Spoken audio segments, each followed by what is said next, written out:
Coach Lennon talked about the areas that we need to improve in, the red zone, explosive plays, and third down. And, that was a huge point of emphasis this spring, continue into the fall. I think the other area that we got to make sure we don't lose sight of is turnovers. Last year we felt we made great strides.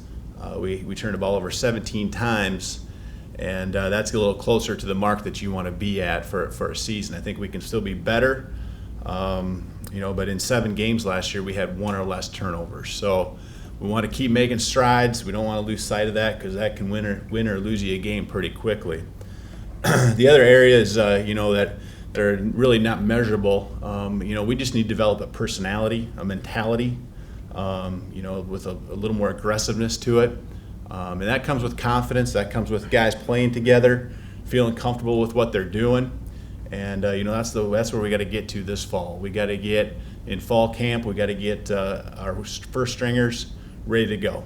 And, develop that personality, mentality, the critical times, I think, is where we failed last year.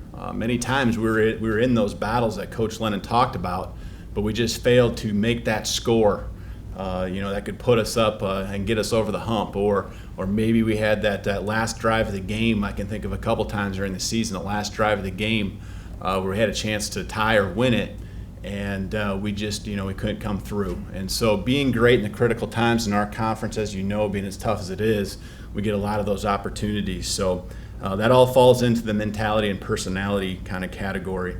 I don't want to dwell on the 2011 season too much, but coming back from last year, the reason we're excited is we got a lot of returners, especially in the skill positions. Last year we were returning a lot of offensive linemen.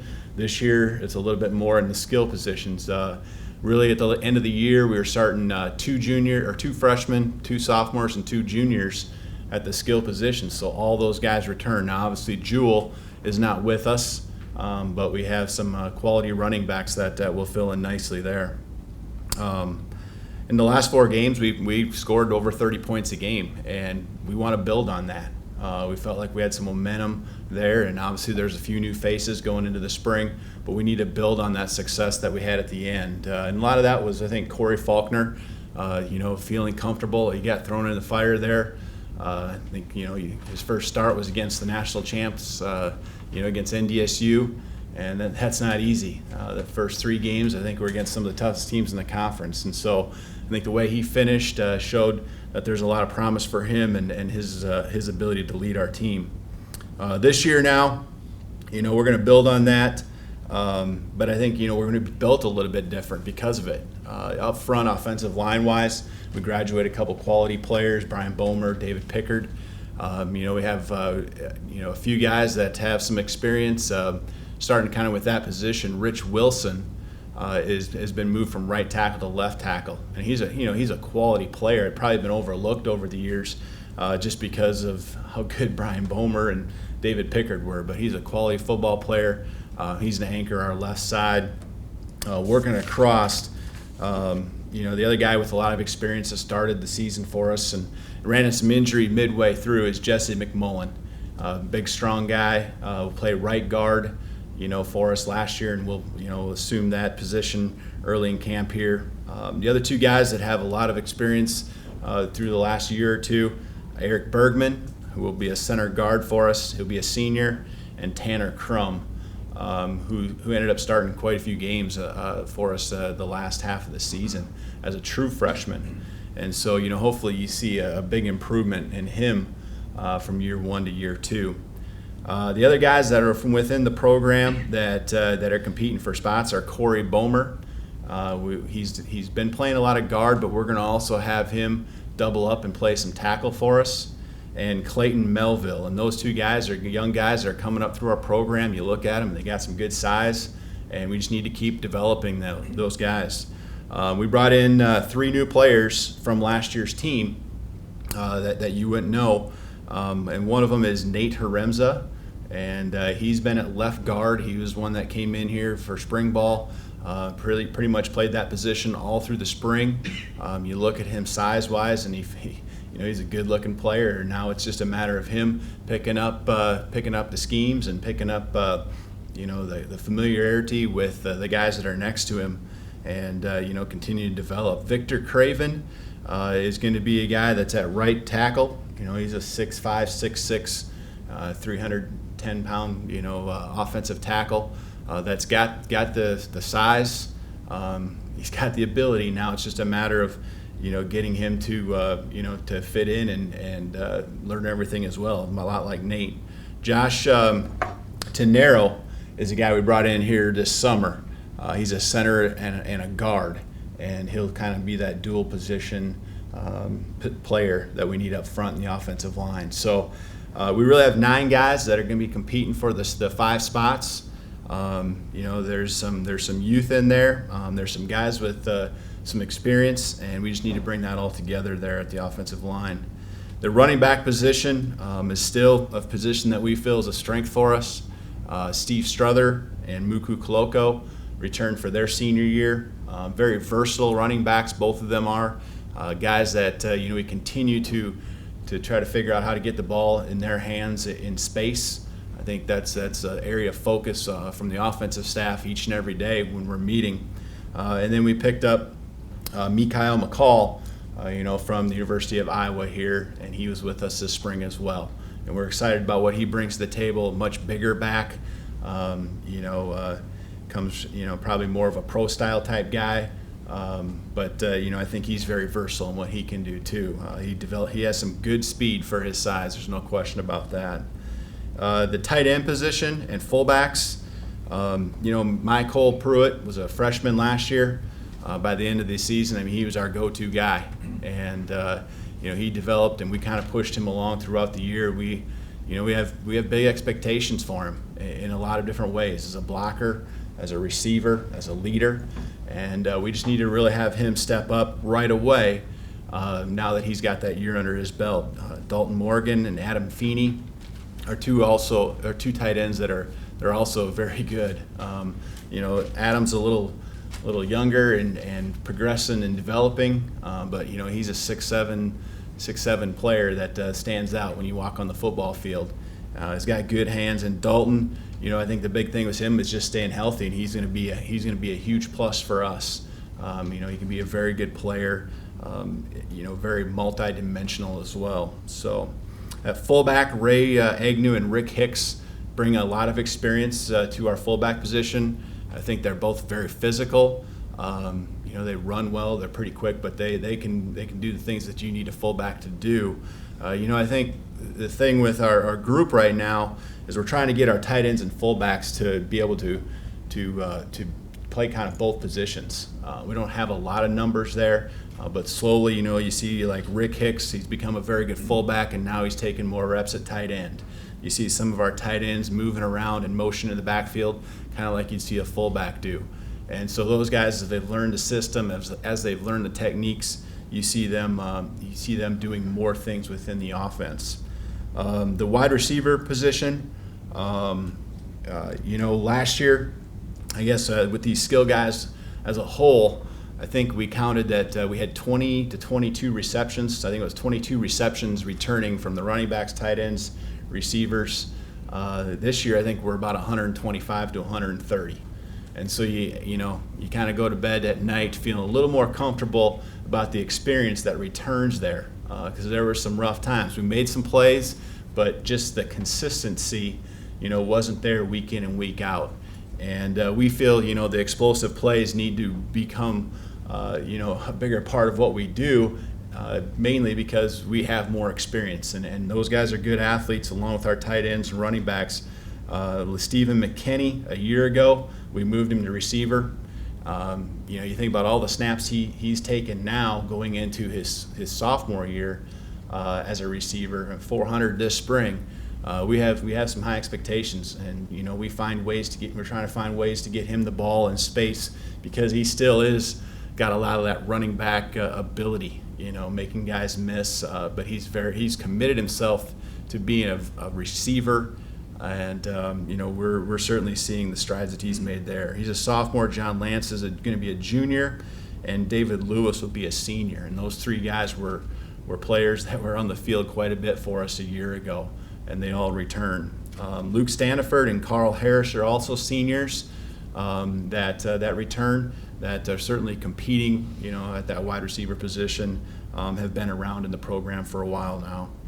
Quarterback, we'll save the position you probably really care about the most for last year. Corey, once he kind of got into the season, the swing of things last year, really established himself and he showed what his abilities were. I think the big thing with him is just consistency. In the last 5 games of the year last year, he had 3 games that he was over 73% completion percentage, but he had 2 that he was about in that 44 to 43%. And so we just got to get some consistency from him. Of course, that's everyone around him too, playing better and playing more consistent. But I think that's where you've seen the strides now, through having a full spring and now a summer here, working with his guys. He's dual threat. I love that. A guy can, not necessarily that he has to run the ball. You got to call running plays for him, but when protection breaks down, he can get outside and pick up those first downs with his legs. And then, I think he's a very accurate passer. AJ Hill and Paul McIntosh, as a group along with Corey, I think you're talking about 3 guys that are very good leaders. And that guys should want to follow. If they aren't, they need to, because they're all hardworking guys that care about the team. The team's first in all 3 of these guys' minds. And, of course, they're all competing and they all want to be out on the field. But I've just been really impressed with how they've taken control of things here over the last, 6-7 months, especially as, the summer workouts and things like that. So with that, is there any questions you have concerning the offense? I was curious about Corey. I know he had that knee surgery, and so just how much confidence you have in his knee. I know I talked to him a couple of weeks ago. He said everything was feeling good, and he was actually ahead of schedule on the recovery. Yeah, I think you're always concerned, because his price conditioning, isn't probably where it needs to be, but he's full go from what we, understand. And we expect him to pick right up where he left off this spring. And I think he's had enough time this summer to still shake off the rust and hopefully come into camp, feeling good about things. Yeah. Kalen, do you think you can be successful with a tight end leading you in receptions, or do you need a wide receiver to emerge as kind of a bigger threat that you had? Yeah, we need a receiver preferably a guy on the other side that can keep defenses from being able to focus on your tight end. There's no question. We need to have more balance. As far as I'm concerned, you need 5 guys. You need a guy at every skill position if you want to be an elite offense that can be a threat, to make a big play. And so we certainly need these receivers and the running backs to step up and play bigger roles than we did a year ago. How important is it to develop a running back that can be a difference maker as far as quarterback is concerned? It seems to me if you have somebody that's a threat from the running back to go all the way, then that will help Corey. Yeah, it works. It's does the run set up the pass or the pass set up the run? And I know last year we were definitely a run set up the pass type of team. We were going to pound away and try to get us in a third and manageable, down a distance. But there might be a little bit more of the balance this year. Where our experience with the receiving core and our tight ends, helps our younger offensive line out, and we spread things out. We try to mix it up and get the ball to the running backs and out and swing passes or whatever it may be, screens, and just try to be more balanced that way. Run to pass as far as who's getting the ball. I think the balance is the key. Has McCall recovered pretty well? I know he had some leg problems a long time ago. And you didn't run him as much probably in the spring. We were recovered. Sure, we were conscious of that, but he looked pretty good this spring. I think he has some pretty good speed for how big he is. I think that's the thing that's impressive. Yeah. Has Paul recovered well enough to participate in training camp, you think? I think that's I don't want to get into it too much, but I think that's the concern with Paul, is just having him healthy. And I know right away we're not expecting him to be able to go too much here through fall camp. So that's a concern from Paul's end, and that's where AJ's kind of seen that, I think, throughout the summer, and really stepped up his role as a leader, especially even with Corey being out for the early part of the summer. Do you feel like you guys have found that big play threat? I think everyone's got to pick up the pieces a little bit more. I think David Lewis gives us an X receiver, with his size and where you can throw the ball up to him to the field usually, and he can go up and make some plays. I think LeSteven McKinney this spring really showed what he can do when he gets the ball in his hands. And, he only had, 15, 20 catches last year. I think it was 16 catches. And, we got to have that tripled, for him. Just because when he gets the ball in his hands, he's a guy that could go the distance, much like we're talking about what we'd like to have out of our running backs. Corey last year, he had more rushing touchdowns than through the air. Do you anticipate those numbers being reversed this year? Yeah, we need it to be. That's the big thing, I think, with red zone that we've worked on. It's not the running part of it. We were pretty good running the football into the end zone. It was the passing part. The pass efficiency for our offense was very low last year, but that number's reflected because of the lack of touchdown passes. And so we need to find ways when we get inside that 30-yard line to be able to throw it into the end zone, not just rely on running it all the time, because it's tight quarters down in there, and defenses they change things up and bear down. Do you think you have a running back? Jules, a unique situation. You just carried 20 and 25, and do you think you have a running back that can do that this year? And do you think Steve can take that kind of experience? I think we got two seniors that should be physically developed enough to one way or another handle the load for us. And then Mikael, I think you look at him and you're like, okay, that's a guy that could be an every down back for us. And so between the three of them, I think it's an important thing for us is to make sure we utilize their skills. I think we need to be understand as an offense that we got to be based on our strengths. What are the players' strengths, and continue to find ways, try to be creative to get those guys opportunities, and especially opportunities that they feel comfortable with. How do you like the progress of the tempo offense? It's coming along. I think it's something that you got to really sell out to, and I think we've made quite a few adjustments in our terminology to get it to the point to where we can do it. Our summer, the guys, I think they've really tried to mimic it a little bit on their own. Hopefully that's been successful. We don't get the chance to see that, but I think going in day one, we're expecting it to be just continued from where we left off in the spring. And you want to find ways to keep defenses on their toes and kind of wondering what you're going to do next. Are you going to motion shift? Are you going to tempo? We had some of those tempo elements in our offense at certain points of the field, but we just want to really make it to where we can do it at any time with any personnel.